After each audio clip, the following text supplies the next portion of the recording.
Olá pessoal, tudo bem?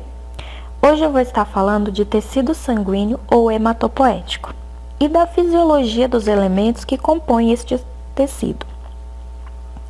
Aqui no primeiro slide, eu quis começar com uma introdução do que é o tecido hematopoético, porque eu acredito que esse nome, hematopoético, ele não soa muito familiar para uma grande parte das pessoas. É mais comum nós ouvirmos falar tecido sanguíneo ou sangue propriamente. Mas vamos lá. O que é hematopoese ou hematopoiese? A hematopoese ou hematopoiese, hemato ou hemo, significa sangue e poiesis significa fazer. É onde se faz o sangue. O tecido hematopoético é o local, é a área do nosso organismo onde se produz o tecido sanguíneo. Quando ele está produzido, passa a ser considerado tecido sanguíneo, mas é só quando ele já está produzido que ele vira tecido sanguíneo. Para entendermos melhor, afinal, aonde é que o sangue humano ele é produzido? Aqui eu coloquei duas definições, medula espinhal e medula óssea vermelha. Por quê? Porque muita gente sabe que o sangue ele é produzido na medula óssea. Só que muita gente também associa medula óssea com aquela medula sensível que fica no interior da coluna vertebral, que não pode sofrer danos, porque senão a pessoa ela pode ficar deficiente e tal. Mas esta medula é a nossa medula espinhal e que não tem nada a ver com a produção de sangue. O sangue ele vai ser produzido na medula óssea vermelha, que é a mesma coisa do tecido hematopoético. Vamos para as definições. A medula espinhal é um tecido líquido que ocupa a cavidade dos ossos, fica no interior da coluna vertebral e transmite os impulsos nervosos.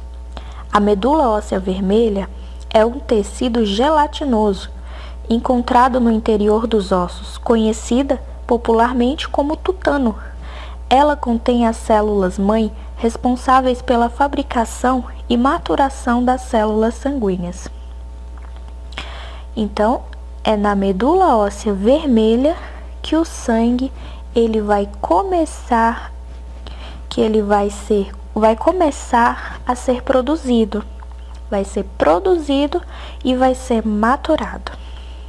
Aqui nessa imagem é possível ver claramente aonde está localizada a medula óssea vermelha. Ela preenche toda essa extremidade interna do osso. Ela está representada aí na imagem como uma parte esponjosa. Então, ela é essa parte esponjosa que fica no interior do osso.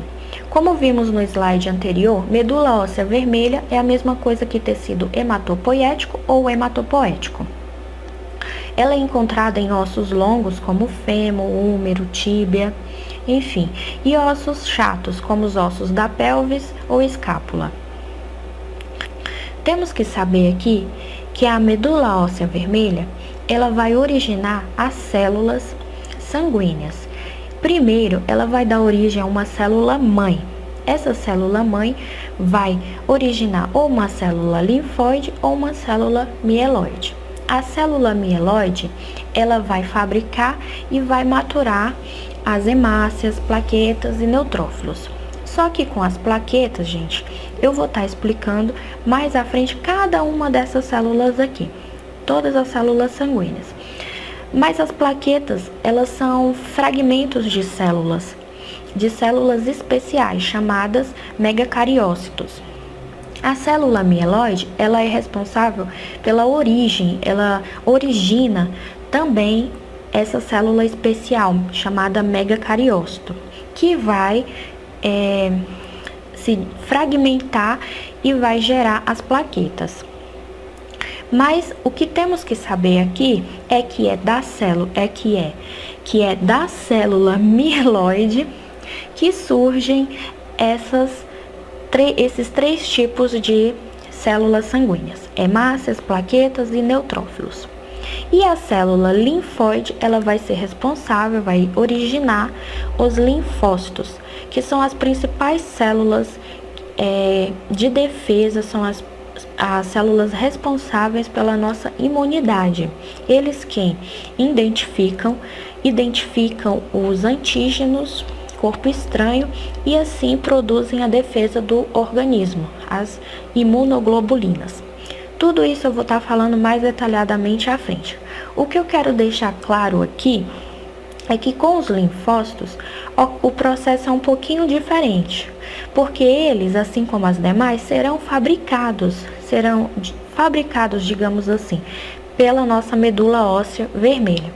Mas eles só vão terminar o processo de maturação quando eles passarem pelos órgãos linfóides, que são conhecidos por timo, baço, linfonodo, faringe, amígdalas, parótida e o sistema imunológico cutâneo. Então, com os linfócitos ocorre um pouco diferente. Eles são fabricados, mas eles não são maturados na nossa medula óssea vermelha. E já as outras células, tanto são fabricadas como são maturadas. Nesse slide, eu quis falar sobre a doação de medula óssea vermelha. Por quê? Já que nós estamos falando de tecido sanguíneo, tecido hematopoético, de produção de sangue, eu achei interessante colocar aqui como é que ocorre a doação de medula óssea vermelha. Existem duas formas de doação de medula óssea. Ela pode ocorrer, primeiramente, por procedimento que se faz em centro cirúrgico, sob anestesia peridural ou geral, e requer internação por um mínimo de 24 horas.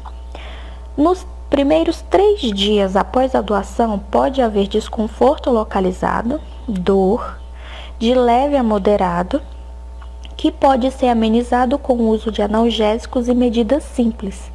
Normalmente, os doadores retornam às suas atividades habituais depois da primeira semana.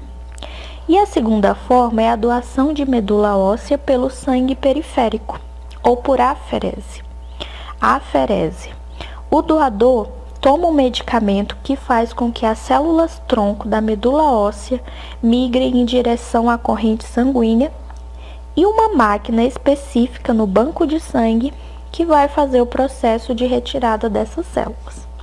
Esta forma, por aferese, eu considero mais simples, menos difícil, porque não necessita de internação. E a doação de medula óssea, assim como doação de sangue, é algo essencial, importante para aquelas pessoas que não, por algum motivo ou outro, principalmente por doenças como câncer, necessitam de doação, necessitam de pessoas que estejam voluntárias e que possam ajudar. Então é isso, fica aí a dica. Aqui eu coloquei como é que ocorre a doação por procedimento cirúrgico. É um desenho, mas quem quiser tá olhando, tá vendo um vídeo, eu vou deixar um link aqui embaixo na descrição e pode estar acessando, porque tem todo o procedimento, como é que ocorre mesmo na prática. Na imagem aqui está sendo retirada a medula óssea do osso pélvico e é por procedimento cirúrgico. Já nesta imagem, a doação ela está acontecendo por aferese. Aqui a máquina ela vai fazer toda a diferenciação, a separação das células tronco, das plaquetas, das hemácias, dos leucócitos e entre outros. A máquina específica que faz todo o trabalho e não há necessidade de internação e nem intervenção cirúrgica. Eu vou falar de tecido sanguíneo ou sangue humano. E para que a gente possa entender o que é o tecido sanguíneo e todas as células que compõem este tecido, a gente tem que saber algumas definições antes.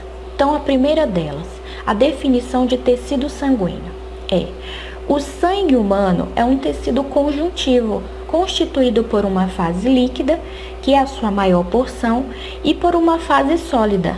Na fase líquida, existe o plasma sanguíneo, e na fase sólida, temos os elementos figurados. Aqui nessa imagem, nós podemos ver nesse desenho que os elementos figurados que compõem esta fase sólida são os glóbulos vermelhos, os glóbulos brancos e as plaquetas. Os glóbulos vermelhos também são conhecidos por hemácias ou eritrócitos. Os glóbulos brancos são responsáveis pela nossa imunidade, são os leucócitos. E as plaquetas são fragmentos de células. E temos o plasma, que preenche todo esse espaço extracelular e sua maior porção, ela é líquida. Ele é um líquido viscoso de coloração amarelada.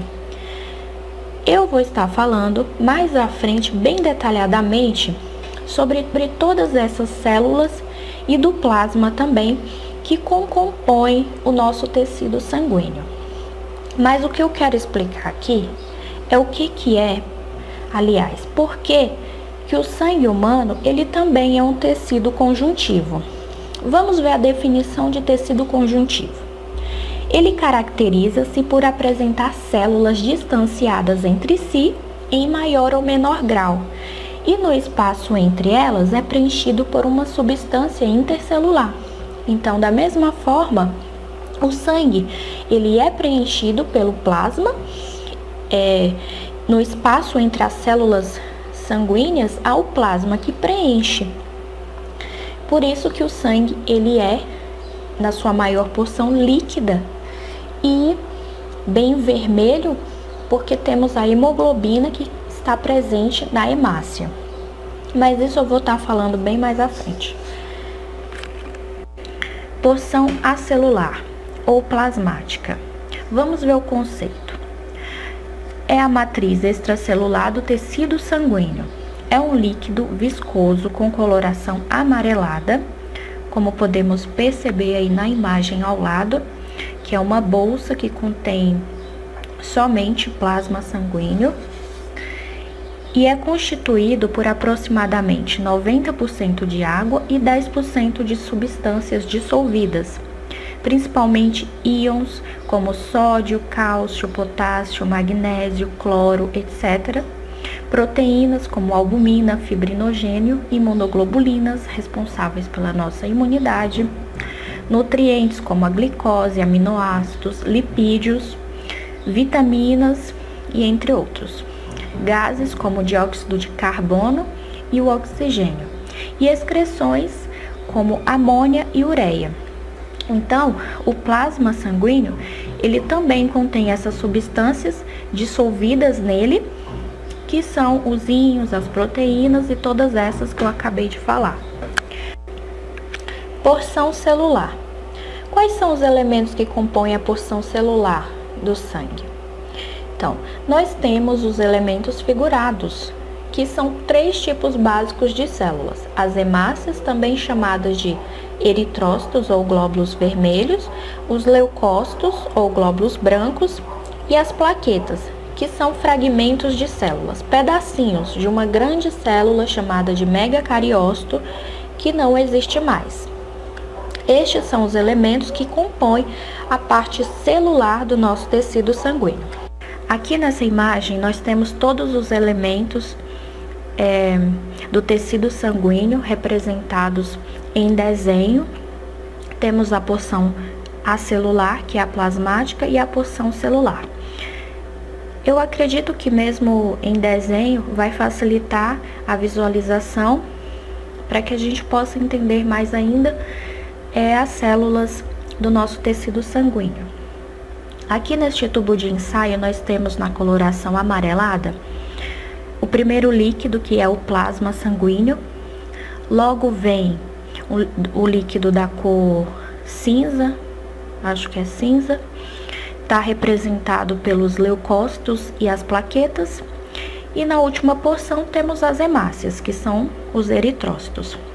Mesmo que em inglês, que estão escrito aí, leucócitos, plaquetas, eritrócitos, é bem interessante, não é difícil o entendimento. E podemos ver aí a representação deles nesse desenho. Vamos conhecer agora as hemácias, também chamadas de eritrócitos ou glóbulos vermelhos. São as células encarregadas do transporte de oxigênio e gás carbônico do metabolismo celular. Assim como as demais células do sangue, formam-se na medula dos ossos, nossa medula óssea vermelha. Durante seu amadurecimento, as hemácias perdem o núcleo, se tornando anucleadas. Adquirem sua forma discoidal típica, redondinha, com 7 a 8 milímetros de diâmetro por 1 a 2 milímetros de espessura. É bicôncava, possui uma concavidade chamada bipressão no centro delas.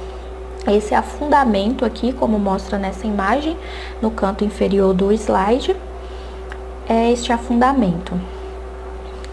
Muita gente acha que ela é bicôncava porque ela perdeu o núcleo, mas não é verdade. A depressão ela é formada devido à presença da proteína hemoglobina, que é responsável pelo transporte dos gases, sendo justamente a arrumação da hemácia que provoca essa concavidade natural da célula.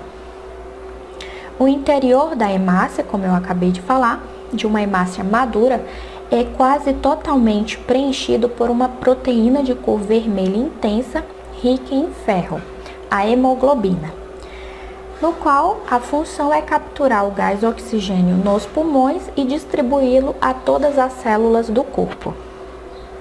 Bom, cada milímetro cúbico, isso aqui é a nível de curiosidade mesmo, mas é importante também saber.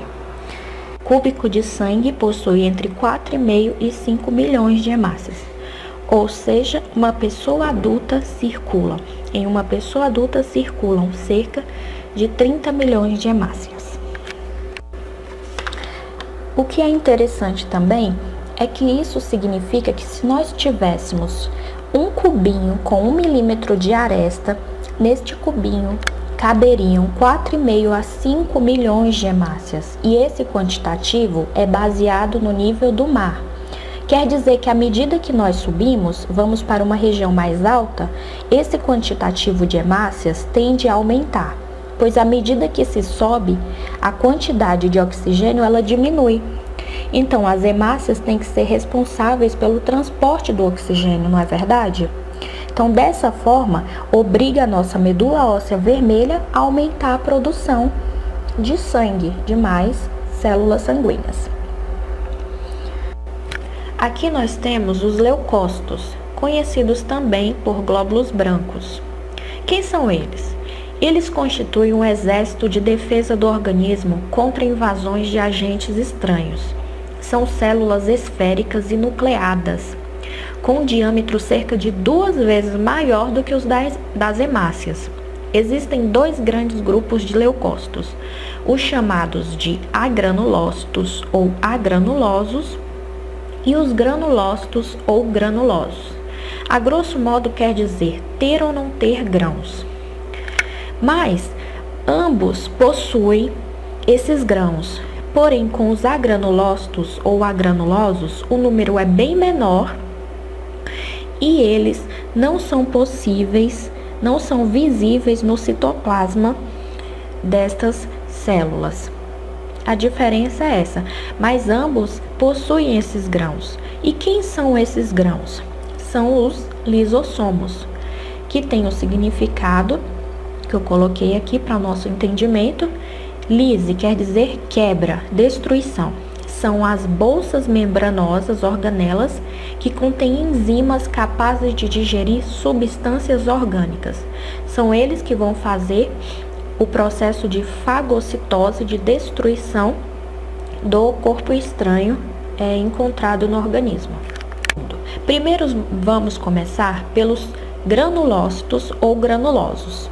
Existem 3 tipos de granulócitos, que são representados pelos basófilos, depois pelos eosinófilos ou acidófilo e os neutrófilos.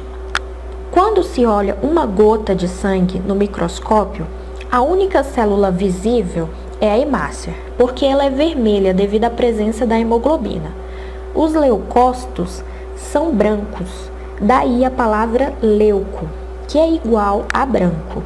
Para que eles sejam visualizados, é colocado corante, e cada um deles tem uma característica química na sua membrana plasmática em relação ao corante. Por exemplo, os neutrófilos, eles são corados com corantes neutros, por isso o nome neutrófilos. Já os eosinófilos ou acidófilos, por corantes ácidos, chamado de eosina, por isso os 2 nomes, tanto eosinófilos, devido à eosina, ou acidófilos, porque são corados por corantes ácidos. E os basófilos são corados por corantes básicos. A palavra filo quer dizer afinidade, então cada um deles é atraído pelo respectivo corante que tem afinidade. Cada um desses granulócitos responde por um processo de defesa. Quando existem grandes invasões bacterianas agudas, é o neutrófilo quem responde. Quando existe uma reação alérgica ou parasita intestinal, quem responde é o eosinófilo ou acidófilos. E em uma infecção bacteriana crônica, quem responde é o basófilo. Agora, os agranulócitos ou agranulosos. Eles são células que não apresentam grânulos visíveis no citoplasma. Possuem apenas grânulos primários, que são os lisossomos. São identificados por 2 grupos, os linfócitos e os monócitos. Os monócitos possuem o mesmo poder de fagocitose dos outros granulócitos. A diferença é que estas ficam por pouco tempo na corrente sanguínea. Depois migra para o tecido conjuntivo e lá ela se torna um macrófago. E assim passa a ser a primeira linha de defesa contra invasões orgânicas. Com os linfócitos, eles estão ligados à nossa imunidade.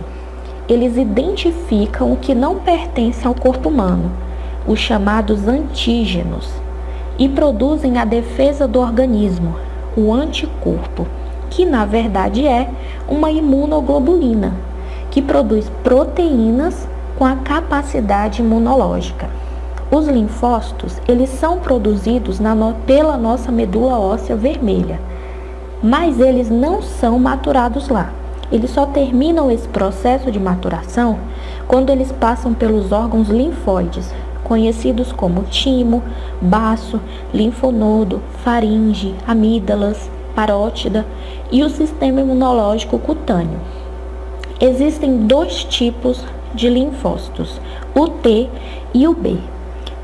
O T identifica a substância que não pertence ao organismo humano, o antígeno, e o B recebe a ordem e fabrica as imunoglobulinas. Em uma infecção, por exemplo, o número de leucócitos aumenta demais, podendo dobrar ou triplicar. O pus ele se origina de um ferimento infeccionado, por exemplo, constituído basicamente de milhões de leucócitos que morreram combatendo agentes invasores. Na AIDS, por exemplo, uma doença que ataca o sistema imunológico, o vírus da AIDS ele neutraliza a informação do linfócito T e o organismo acaba perdendo a capacidade de saber quem o está atacando e não pode produzir a defesa. A AIDS ela não mata o ser humano, ela impede que eles possam se defender para qualquer outro tipo de doença existente. Ou seja, quem tem AIDS pode morrer de uma simples gripe.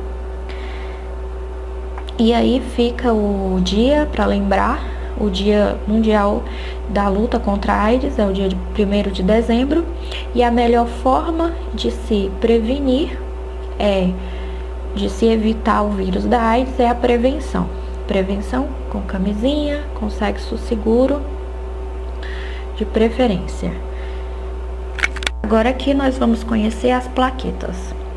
Elas são fragmentos celulares que se originam na nossa medula óssea vermelha, por fragmentação de células especiais, dotadas de grandes núcleos. Durante o processo de formação dos elementos figurados, das hemácias, leucócitos e plaquetas, a medula óssea vermelha produz uma célula muito grande, denominada megacariócito. Esta é uma célula tão grande que acaba sofrendo fragmentação e formando pedacinhos pequenos que são denominados plaquetas. E aqui na imagem nós temos a célula megacariócito, e ela está se fragmentando e originando as plaquetas. As plaquetas possuem uma substância chamada tromboquinase, importante para o mecanismo de coagulação. Além das plaquetas participarem do processo de coagulação sanguínea, elas ganham uma nova função. Todas as vezes que o nosso organismo tem um problema ou falha em algum tecido, elas migram para a região atingida e preenchem esse espaço vazio que está atingido, até o organismo ter a capacidade de repor o tecido danificado. Exemplo, digamos que uma pessoa sofreu um ferimento no braço. As plaquetas migram para aquela região e preenchem o espaço atingido, para estancar a hemorragia e a perda de hemácias, até que o organismo possa repor o tecido perdido. Nós temos uma quantidade média de plaquetas que gira em torno de 150 a 400 mil plaquetas por milímetro cúbico. Aqui nesse slide eu vou falar do processo de coagulação sanguínea. E para isso eu montei um esquema de coagulação, para que possa facilitar o entendimento. Então vamos lá. Tudo começa no órgão vital do nosso corpo humano, que é o fígado. O fígado, ele produz o zimogênio, que é uma enzima inativada, chamada também de protrombina. Para que ele possa produzir a protrombina, ele vai necessitar da vitamina K.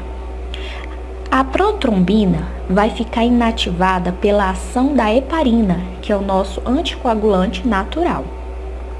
Então, pela ação da heparina, ele fica inativado. A protrombina vai ficar inativada. Mas, se ocorrer uma lesão na pele, no corpo humano, um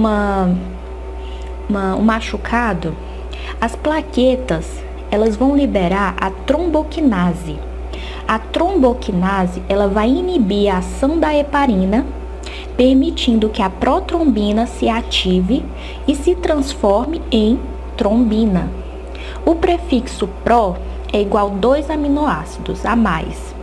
Ela retira esses 2 aminoácidos e a trombina vai fazer a conversão do fibrinogênio, que é uma proteína solúvel dissolvida no plasma, para fibrina, que é uma proteína insolúvel.